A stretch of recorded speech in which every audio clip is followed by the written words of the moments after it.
Welcome to the 902 podcast, the official podcast of the Lancaster County Sheriff's Office in Lincoln, Nebraska. I'm Captain Vik, and I want to thank you for tuning in. This podcast will give you an inside look at LSO with topics and guests to discuss public safety issues impacting Lancaster County.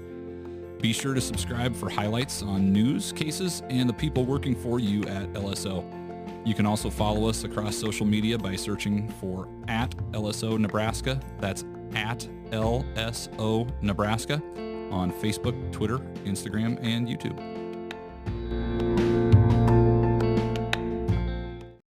Welcome to the 902 podcast. We are here today to talk about LSO's budget. And in studio today, we have Sheriff Wagner. Hello, Sheriff. Good afternoon. Great to be here. Chief Deputy Ben Houchin. I can't think of a more exciting thing to talk about than the budget. So thank you, John. You are welcome. This is your favorite, and I know it's your favorite, but that's also why we brought back Sara Sump. Hello. Hi, Sara. Hi. Sara's our Administrative Services Officer / financial coordinator / you're wearing a lot of different Budget hats. guru, I think is the official title. Yeah. Wrangler. Yeah. Wrangler of all things. Yes. Well, thanks for coming back with us, Sara, so that we can talk about LSO's budget. So, Sheriff, I think sometimes there's some confusion in county government because county government isn't quite as straightforward as, a city mayor Right. or even, the president. And there's two facets of county government. There are elected officials in county government, and there are appointed officials. And so the county board has to approve our budget, but they don't necessarily have line item authority. So if I submit a budget that they think is too high, we're going to talk about where are you at with your budget? How many cars are you ordering? Mm-hmm. How much fuel are you anticipating? All those kinds of things. And then while they don't have line item authority, it's just the reality is we're going to talk about those line items and say, here's what we need. And so that's kind of how that works. Where with appointed agencies, they can dictate, we're cutting you 10% or we're cutting you 5%, whatever the case may be. So would you say is it similar to kind of, the sheriff being the executive branch and the county board being legislative to some extent, or is it a little bit different yet than that? Gosh. It's a little bit different than that, I think. But because there are some county agencies that they are the executive branch. Absolutely, yes. So there are a lot of county agencies that they are. Yeah, they are. So I'm not sure how to describe that. And maybe it just doesn't translate, like the federal system. But that's why county governments are unique. Yep, absolutely. So where does that authority actually come from then? Where is that? Well, it's all in statute, and the county board, one of their responsibilities under statute, and Sarah's got the list of statutes here that pertain to that, but that's one of their main jobs is to set and control the budget. Chapter 23 in state statute, if you want to do any light reading. Can't sleep at night. You two have taken this show on the road before out to the new sheriff's conference, so We have. this is kind of old hat for you. Ben and I are kind of we're just asking questions at this point. Yes. So, well, there's a term that I've heard come up over the years, Sheriff, not recently, but once upon a time, you'd mentioned arbitrary and capricious. It's actually arbitrary, capricious, and unreasonable. Okay. And that's actually some language that came from a court ruling about a dispute between an elected official and a county board, and I can't remember what county it was from. But at the time, the elected official had to show that the county board was being unreasonable, arbitrary, or capricious. And so if they're cutting your budget, you had to show those things. Now they have changed the statutes to where maybe it's the other way around. It's the other way around. Yeah, they before they had to prove that I was arbitrary, capricious, and unreasonable in setting my budget, and then to get it overturned, and then it's the other way around. So anyway, well, what would you say? We haven't had to have any of those discussions at least in recent years, which is a good thing, I think, for everybody. What's kind of your overall philosophy when you're submitting a budget request? What are you trying to do as an elected sheriff? Well, I don't believe in artificially inflating our budget. I mean, when we submit our budget, it's what we need to operate this agency and to take care of the citizens of Lancaster County. So I don't want to ever have the board think that I'm just padding my budget and expect to get cut. I submit the budget, and I don't expect them to cut it. Very good. Well, let's get into the budget. We have a budget that we prepare every year for the county. Correct. So, Sarah, what are some of the highlights from this coming year's budget request? So we're coming up on a new fiscal year. Yes. So some highlights are we've officially breached the $17 million to operate LSO, which is A lot. yeah, substantial. So, but the biggest part of that is our personnel cost. That takes up 82% of our budget is just people and their benefits. So there's not a lot of discretionary costs that we have. Sarah, does that 82% add into the people who are retiring? It does include that. So as our generations age, we have to pay for that. So that is in there. Yes. So there's costs that come with their pay, but then there's also benefits, insurance. Ben's mentioning there's benefits that are paid out at the time that somebody retires. So those are all things that go into that 82-ish% Yes. of budgetary things. So, Sheriff, a lot of times we all pay taxes too. So we pound our fists on the table and say, why are our taxes so high? Can't you cut some expenses? What are your choices when it comes to cutting expenses from the LSO budget? Well, when you really get down to it, Sarah mentioned 82% of our costs are personnel. And then we have a number of set costs for interagency functions that we just have no say-so in. Our portion of the communication center, 911 center, our portion of information technology, our portion of rent for this building.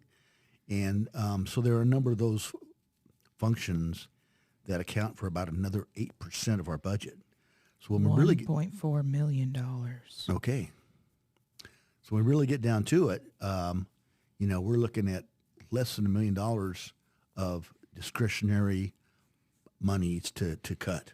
But when you're talking discretionary, we're talking that may mean this year we don't order as many cars as we need. That's right. Or don't drive as much.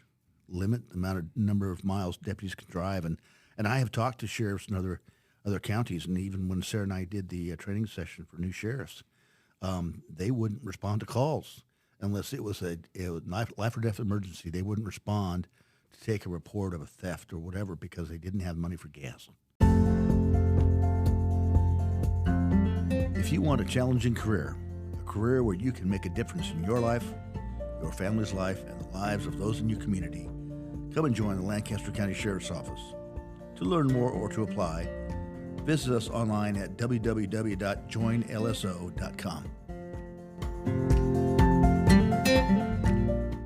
with this upcoming budget request, there's a number of things that we usually try to talk about with the budget, Sarah. So what are some of the big items that they are potentially going to have questions about that we're presenting for this year? So some of our bigger increased line items are uniforms. I'm sure, as everyone knows, everything costs more now, which includes our uniform budget. So that is increasing by quite a bit. Communication expenses are going up. The cost of our radios, cell phones, and of course, all of our technology stuff. It ages as fast as we get it. So we have to keep it updated. And then another thing that people don't often think about is the extraditions that we do to go get prisoners, inmates, and bring them back to us. That's expensive. Flights, meals. So all of that stuff is going up. And so we have to increase that in our budget. And then, like Sheriff said, cars are going up. It's hard to get cars, and cars are expensive, and then to outfit cars. So those are kind of our big ticket items that are really hitting our budget this year. How about people? What are we looking at for potential people expenses that are above and beyond our normal this year, Sheriff? Well, overtime is always one of those things we don't have a lot of control over. We could have several major criminal investigations that might just eat up a ton of overtime. And so, wisely, the county board has a process in place where at mid-budget, mid-year budget, we'll say, you know what, we're going to be short on overtime this year. We're going to be short on fuel this year. We're going to be short on uniform costs this year. and we'll explain to them why or why not we didn't budget for that item or didn't budget enough, and they're usually pretty accommodating with, okay, thanks for telling us. Let's see what happens at the end of the budget year, and if we have to infuse some funds into your budget, we'll do it. And the other good thing with some of our overtime costs is they are reimbursed through partnerships we have with federal agencies. And so sometimes they give us more money, so then it increases our line item, but on the revenue side, we also get money back. So that's kind of a good thing as well. And we're certainly not a for-profit business. No. But we do have a revenue side of the budget, like a lot of organizations. And so we do have some money that comes in from fees and other reimbursements and things like that. So Yes. all part of the overall equation. Ben, do you want to talk a little bit about some of the new positions that we're asking for in this coming budget year? Sure. One of the things, we keep adding more deputies, but we haven't always added more civilian staff. So that is one of the, in the background, they're doing a ton of work and doing that part. And as you add more deputies, more work begins, and you can't just continue to lay that on the same amount of civilian staff. So that is one of them. Another position that we're really excited about is the public information officer. Now, we've done some talking on that and what we're going to end up doing. We haven't quite decided if we're going to do civilian or if we're going to do sworn. Well, each have their own pluses and minuses on that. But as I think people are beginning to see, with our podcasts and with our Facebook and all our social media has been, we've been trying to really work on that. And that's been one of in our strategic plan has been one of the things that we really are trying hard to do at this point. And, with the working, and I'm sure we're going to talk about the range facility and the need for that. And when you start that up, there's a need to have a footprint out there and be working there. So that's another, area that we're going to need to help and look at and add people to. And one of the other ones specifically that may end up being a temporary position, but we're looking at adding a computer programmer, I know. Yes. With some of we've got a bigger project going on underway. So that kind of leads us into our capital improvement projects. One of those is our overall CJIS program. Yeah, Criminal Justice Information System, yes. And we're working with No Panic Labs and PinLink on that. And it's been going on for a couple of years now. It's supposed to be done in 2025. And that's an $8 million project to do. But we went out and did a bunch of research, and then a lot of the programs that you could buy off the shelf just weren't going to fit what we had at this point, and it would have been a downgrade. So that's the reason why we ended up partnering with them and basically rebuilding the program we have with the newer way of doing things, and hopefully that will be able to be used for as many years as it does now. But yes, we're going to be looking at an individual, a programmer that can be able to assist us as that project grows. And, everybody comes up with some great ideas on how to make the program better and what it can do. And so you need somebody in-house to be able to do that. Yep. Just to clarify, that's just not our project. No. That's, Lincoln Police Department. Yes. Corrections. County Attorney's Office. County Attorney's Office, Public Defender's Office. Touches a lot of youth different service centers. Yep. Yeah, there's a whole number of different agencies that use the CJIS system. So, we share the expenses of that whole system amongst the entire criminal justice community. What are some of the other capital improvement projects that we're kind of preparing the board for as we're looking out over the long term? Well, one is, as you know, is the radio system. And as we're going along, we're going to have to update that. And the technology that we have right now is not going to be supported. And you're stuck at that point and having to upgrade. And all these things are just not cheap. And it is going to be an improvement, and it will help around the whole county on reception. But again, we still have to come up with the money. And that one we weren't really looking for. We thought we had some more years on, but luckily we've been saving and putting money away, so it's not one big blow to us that we've been saving for the rainy day. Yeah, and although our radio system is relatively new, some of the actual radio technology that went into that has some limitations that we may need to look at some upgrades so that we can improve county coverage outside the city of Lincoln. So if anybody's listening to this thinking, well, didn't we just pay for stuff? Well, we did. We did. But just the way that technology moves in the 21st century, there's it seems like you're just always playing catch up. Mm-hmm. And one thing we are really good at is trying to set money aside for projects we know we're going to need. Like we know handguns wear out and vests wear out, and some of these things are expensive. And so we do try to set funds aside every year so that it's not such a giant hit to the county when it comes time that we actually need to pay it. So, there's been a big call for, improvement in law enforcement and training for everybody. And, there's been laws set in the state statute of what we're required to do. And this training facility that we are, is the hope is to be able to make it so that our officers and our deputies and the Lincoln police officers are able to receive the best training they possibly can.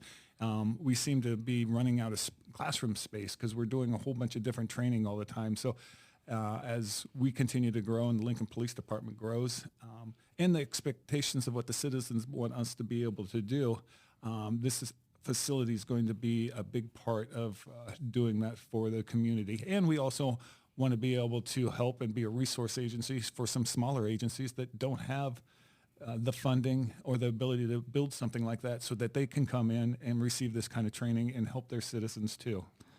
So as we close out, Sheriff, you have a lot of conversations with citizens around the county, and what would you say to the listener at home that just wants to know from you as the sheriff, what is important to you that you would want them to know about what we're doing with our taxpayer money here at the Lancaster County Sheriff's Office?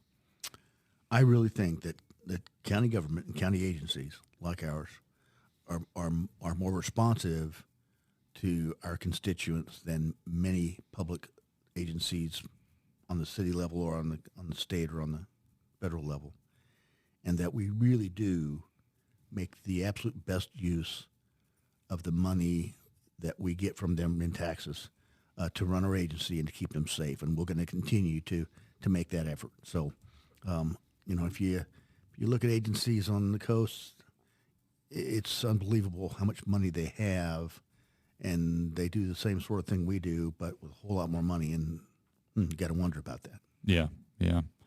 Well, Sara, thank you for coming back and joining us on this episode and fill us in a little bit on what's to come for next year on the budget. Yes, thanks for having me. Absolutely. We'll fly her in a month or so for another episode. Perfect. All the way from your office down the hall. Yes. Such a long walk.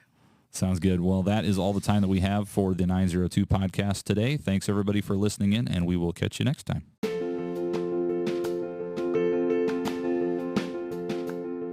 We hope you enjoyed listening to today's episode of the 902 podcast. If you'd like additional information about LSO's budget or other budgets within Lancaster County, head over to lancaster.ne.gov. In the middle of the page, you'll see a $sign icon that says Budget. Click on that, and it'll take you to the Financial Transparency portal, where you can find additional detailed information about our budgets, along with other agency budgets within Lancaster County.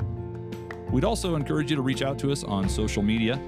Our handle's the same on Facebook, Instagram, Twitter, and YouTube, at LSO Nebraska.